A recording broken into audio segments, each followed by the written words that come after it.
Good morning, students. Today, let's learn the topic If I Were You, written by Douglas James, taken from your textbook Beehive. Let me give you a small introduction about the author. Douglas James was born on 13th October 1888 and died on 11th December 1946. He was a British colonial administrator holding the post of Governor of North Borneo and the Leeward Islands during his career. He went to Westminster School and Trinity College in England. He has written a number of plays including The Savages, The Ice Goddess and North Traffic, Straight Ahead and ironic drama Our Wasted Urban Lives. In 1916, he became Secretary to Administration in British Somaliland, a position he held until 1921. Introduction to the chapter If I Were You, written by Douglas James, is an interesting play that has mystery, suspense, surprise, and humor.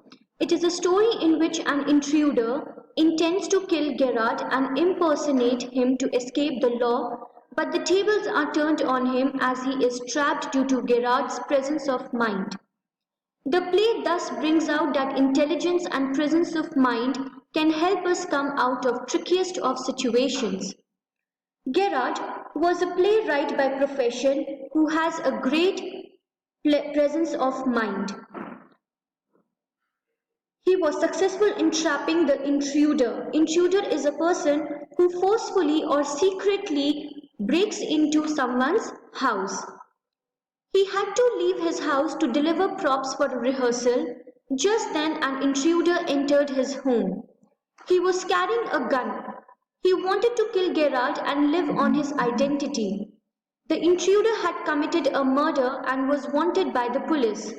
So he thought of stealing Gerard's identity so that he could live peacefully. He wanted to know the details about Gerard before killing him so that he could copy him well. Gerard said that he was a crook too, crook means thief, and that if the intruder stole his identity, even then he would be chased by the police. He had killed someone and the police had evidence against him. He further added that he was carrying false moustaches and other props so that he could disguise himself and hide from the police. He sensed that the police could raid his house that night. He had positioned an accomplice on the road to warn him of danger. Gerard fooled the intruder to believe him by saying that if the intruder felt that Gerard was lying, he could kill him. As the phone rang, Gerard said that it was time to leave.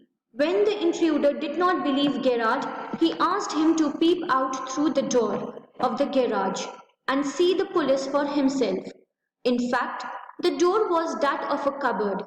As the intruder bent forward, Gerard pushed him inside the cupboard and locked it. Then he called the sergeant as he would hand over the intruder to the police. The play gives the message that overconfidence can lead to disastrous results. One should never consider oneself to be smarter than the opponent. The intruder makes the serious error of thinking that Gerard is no match for him. Therefore, he lets down his guard, means he becomes little lenient towards him. The play also conveys the message that intelligence, presence of mind and keeping a cool head can help us overcome the gravest series of problems that we may encounter.